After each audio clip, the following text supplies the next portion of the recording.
Today, I'm very glad to invite the Associate Dean of Cleveland State University to talk about some educational topics related to business education here in the U.S. And I want to let her to share with you lots of very good insights about Chinese students, how they can apply for the U.S. schools, and what kind of preparation they can do before they applying for U.S. business schools. So let's begin. Okay. First of all, please introduce a little bit of yourself, maybe your background. Yeah. Sure. First, I want to thank Michael for giving me this opportunity to be able to reach you. This is my 26 years at Cleveland State University. I started as an assistant professor, and over the years I moved up from assistant to associate to full professor, and then last 8 years I have been doing both academic work and also administrative work for the College of Business at Cleveland State University. I have organized many trips to China with my students. I love visiting China. I have seen the development and incredible growth in China. I did get a chance to meet with faculty there as well as businesses. So I'm very happy that I'm part of this discussion. I hope I'll be able to help answer some of your questions and ease some of the anxiety you might have, either you traveling abroad or thinking of sending your children to United States schools. So these are going to be my personal opinions, but since I'm in this for such a long period of time and coming from another country originally, so I know what must be going on in your head. So I'll be very happy to clarify any questions you might have, and I think Michael is going to bring these questions on behalf of you to me to answer. Yeah, of course. So you have a very diverse and very senior experience, in the field of business education, and you have very good experience with, especially with Chinese students. That's very good news for our audience, because they are so curious about education here in the U.S.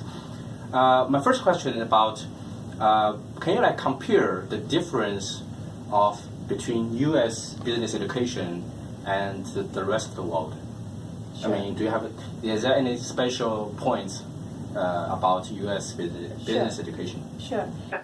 So, and I have observed the education system in China as well as because as a Fulbright scholar, I visited different schools in Asia, in Turkey, in Indonesia.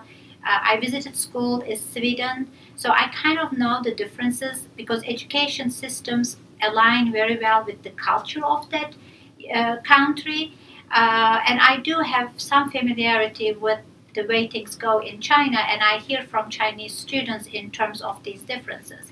I think one of the things I want to mention is that American schools are very engaged learning focused. So what that means is that we would like students to learn it by experiencing it, and that sticks to your brains much better than memorizing it. So the education system, even from the early stages, from kindergarten till high school, learning always takes place in an environment where the student practices it with the material, not abstract, but much more hands-on. So we carry that in our colleges and universities. Here, if you go to a typical business school, you're going to see not only the technology around the teacher to make sure that you learn in terms of videos and, webinars and, computer technology around you, but also the business professionals are in our classes all the time. I take my students to businesses to visit the businesses. What's going on in there? How does it look like if you ended up working in this company? What are their issues? We do a lot of practicums. What we mean by practicums is we get projects from businesses, and my students work on these projects as groups, and we present the results of what we work on to the business manager so that we hear their feedback. In real life, how would this work if we come up with this idea? And they would help us, with the presentations, with the way the critical thinking goes, with the realities of what happens at work. So that's the environment that the student is going to be. Group work is very big in United States schools in general, especially business schools. Probably, Michael, you relate to it in your classes. There's always group work. Yeah. So that kind of gets an opportunity for you to mingle with students from other cultures as well as students from United States, and that definitely improves students' communication skills. Yeah, speaking of the practice you mentioned and the very, I think very great network here in the US, do you think what kind of career opportunities you can provide for those international students, especially Chinese students here in the US? I mean, especially in your business school. Yeah. Yes.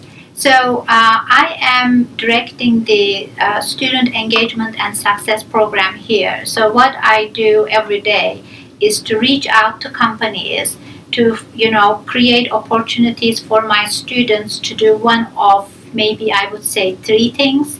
One is shadowing. What shadowing means is that maybe you spend a week or a day with the manager in an organization. Let's say this is an insurance company. So you kind of understand how does a day look like in an American business.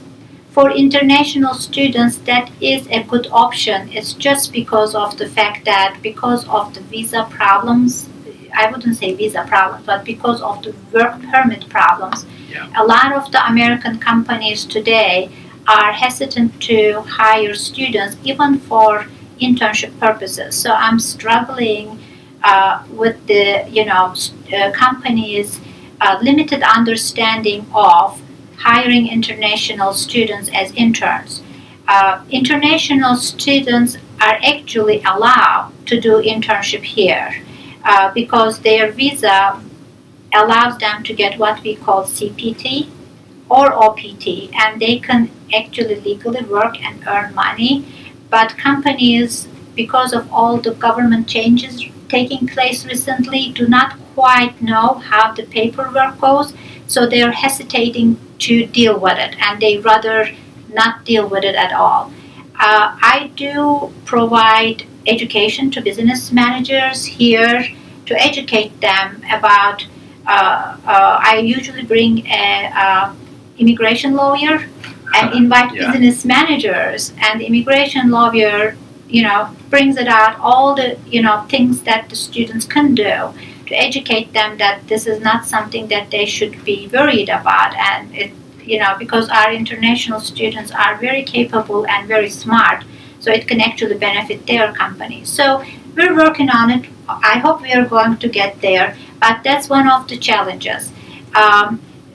I strongly recommend students to have one internship before they graduate. Some programs at CSU actually require internship as part of the program, so that encourages both the faculty and the student to look around to find something. And company connections is very critical. Students need to learn. What I do believe is that one of the issues with international students having difficulty finding a job is because they do not spend enough time observing the resources around them. So many times I see Chinese students studying very hard but nothing else. So our system is not designed that way. Our students have to go out and participate in events, network with everybody else, because most of the jobs are found by networking, not necessarily your GPA. So if you can get involved in student organizations, there are probably professional organizations in your major, like the CFA, financial, organization. We have institutes for supplier management. So there's so many of those in your local area that you have to just go, take the time, be brave, don't be shy. Go attend those, go with your instructors. We usually have faculty attending, and we encourage faculty to go together with the students. So the students shake hands, talk to the business managers in a much more, social setting. That's how you can find a job. That's how you can find the internships. That's very critical that I think international students need to develop further. I don't see that happening as much here. Yeah, let me wrap up a little bit. Professor's idea is from the school's perspective, they are trying very hard to help international students to broaden their network and to find a job here. But for the student side, they have to try they have to try their best to connect, to make connection with those network, with those business. So it's a two-side effort. So both of the sides should make efforts.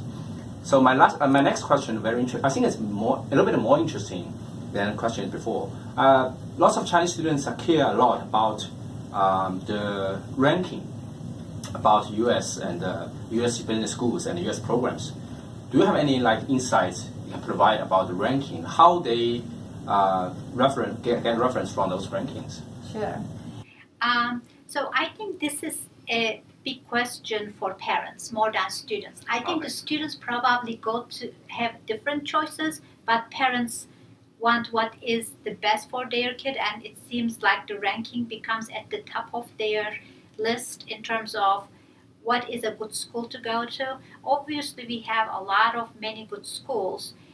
If a school is not ranked, it really doesn't mean that it's not a good school. You have to find out what every school offers. We all specialize in different areas, and we all do a few things really well compared to other institutes. And it depends what the student wants to do moving forward, because if you're thinking of getting an education here and then going back to China, maybe the ranking is going to be very important for finding your first job.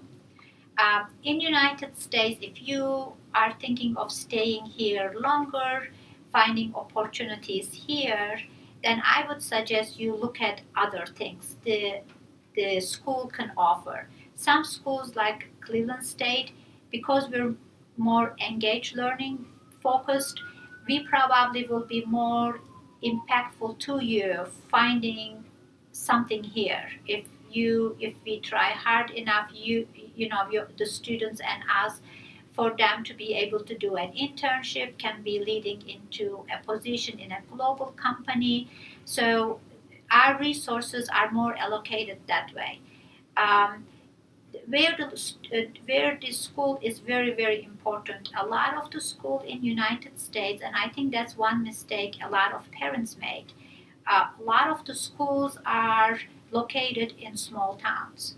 And for example, Case Western Reserve, Cleveland State University, they are located in downtown Cleveland. Yeah. So we benefit from Cleveland, what Cleveland offers considerably. So our students can attend so many events here. I'm not saying social events, I'm saying a lot of professional events by just walking to a building. We have recruitment happening all around the town all the time. And it's an older city, so we have very established institutes that can help students. So we immensely benefit from that you will not be able to find in small towns, although the school might be big. Because I did attend a school like that when I was here in Gainesville, Florida. That's where I was. The city was only the university and there was nothing else. So that limited me in terms of professional development. And I always, like the fact that I came over here and be able to live in a city. It's not as big of a city like the cities in China, but it is still significant size that offers many things. So look at that as a plus. If the school is close to a city or within the city, the price or the ranking itself should not be the only factor. one other problem that I see always happening is that some schools, are sometimes too big. They have a big international group, and I see all the Chinese students hanging out together. So they just never kind of immerse into this culture or, become good friends with Americans because there's so many Chinese friends from maybe the same town from China. So they live they live in United States, but they live like they are in China. So they eat Chinese food, they talk Chinese, and they go to a class where they can only see Americans and an American instructor. So it shouldn't be that much of money you will give to students to come over here. They really need to get an American experience. Yeah. So it starts with, for example, urban schools. If you're looking at urban schools like Cleveland State, we don't have a lot of international students coming here, but the international students who come here, they really have to mingle with American students because it's 99% here is local American students going to college. So those Chinese students, I significantly see a difference in their language capabilities, writing skills. They adapt to here much better. They become much more, social, and they communicate more in the classes. I hear them more bringing their opinions, so it really changes them. And I suggest parents to really look at many of these things when they are choosing the school for their kids. Yeah, I totally agree with Professor Tukel because when you look at ranking, the methodologies are very crucial. So you have to figure out why they rank schools like that. If they rank school by academic results or by the international level or anything, and not related to the career opportunities, that's not very good reference for applicants. So some urban schools, they have sometimes they have more network. They have better network with downtown companies. So they can provide better chance compared with those larger schools who are located in rural area. So I totally agree. And speaking of that, could you please introduce a little bit Cleveland, the Sure. urban Cleveland, the industry here, the advantage here, and of course your school. Sure. Yeah. Sure. As I mentioned, Cleveland is one of the older cities in United States. So pretty much, I'm talking about New York, Chicago, Cleveland, Detroit. These are where the first industrialization, especially the auto industry, steel production, oil processing started here in this region. So it has a rich history, not as rich as some of the, of course, Chinese, cities. But America is a relatively new country. So considering that it is a, historical city, I would say. So we have well-established legacy companies here. We work as my business school works with companies like Parker Hannifin. We have a long-term relationship with Parker Hannifin to a point where they are what I call investing in us by providing resources for our labs, for the business school engagement activities. They're providing financial support so that I can take my students to different places, do international trips. We do have more services today than ever before, so it changed. The manufacturing turned into more service focused, and Cleveland became more healthcare focused city right now. But when we say healthcare, we're not recruiting medical doctors because hospitals are big organizations that require financial, accounting, finance, operations management. So they are hiring from business school, not only from Cleveland State, but other universities around Cleveland all the time because they need all of those skills. We have, well-known insurance companies like Progressive. And we have, well-known sports in here that brings money to the city. We have, probably you're familiar with Cavaliers, our basketball team. We have a professional baseball, Indians baseball club. I send students to Indians baseball club regularly, 10, 15 students every year to work as interns there. We have professional football team. We have, hockey team. So all those are bringing opportunities for my students and also bringing money to the city. We have a lake that allows us to, use it as a resource for transportation. We have a port here. It's a small port, but the port does, container shipments. So it is a very reasonably priced city. So for families who might have, or if you're thinking of coming to US with a limited budget, I would definitely look at a city like Cleveland because of the living expenses are very reasonable. I know everybody likes California and New York, but I have to tell you, you just have, renting an apartment to food prices is significantly different than here. But I spent almost my 30 years in Cleveland, and I am happy that I have been here. It's just a nice place to raise a family. And we have great students here.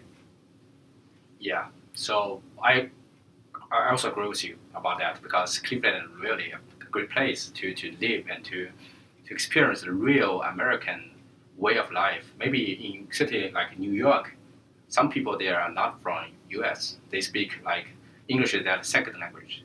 So here in Cleveland, you can experience the most authentic American life. I think it's the last question. Sure. It's about what kind of preparations you think Chinese students should prepare before they come in here, based on your experience with current and former Chinese students. Because I think some Chinese students they're very good, they're very qualified, but sometimes they lack some kind of quality to find a job, for example, here. So what kind of opinion or recommendations you can provide for them? So I think the most important thing is to do your homework before you decided to come, because it's an investment. It's a lot of money to be able to come here, even for a short study program. If you're coming for a master's degree for 2 years, it is 2 years of your investment in here. So you really have to do your homework, understanding where you are going and what the purpose is. And as I mentioned before, depending on your purpose, there is something for you here that you could choose. But it is something you have to give up to be able to do something else, right? When you have limited fundings, then you have to think about how much tuition I want to pay versus how much money I want to spend doing other things. I do recommend you don't come here only for the educational experience, because the way the education goes in other countries, like in China as well, it's very comparable. We're not saying or explaining anything any different than the faculty over there. It's just the style is a little different. As I mentioned, maybe it's more discussion oriented, it's more engaged learning oriented. But other than that, I think education is universal. We all learn the math the same way, but it's the other things, the other experiences in an academic environment in United States that can absolutely benefit you. And I see that from my visits to other countries like Chinese universities. Maybe what is different is people and how they look at things and how they promote things. And how do you feel about that in a different culture? So that's a wonderful experience that will shape you, and you will go back having a different view about the world. That's definitely the case. I came to United States and my world opinion changed totally. When I was a student in United States. So that's a huge experience, and that's probably what companies want. It's a plus because most Chinese companies are very global these days. And also the opportunities that you can use here that are free of charge to you. There's so many things universities offer. But before you come here, do your homework. Just study. What I mean is that read as much as you can. Talk to people who have been already in US. Just get a feeling of which part of US. There's significant differences in United States, interestingly. Whether you're on the coastal side, it's much more liberal. To the central United States is much more conservative. So they have different opinions. They have a different lifestyle. They have different accents that, I had a difficulty, sometimes understanding when I came as a student. Yeah. So you have to look at those as well.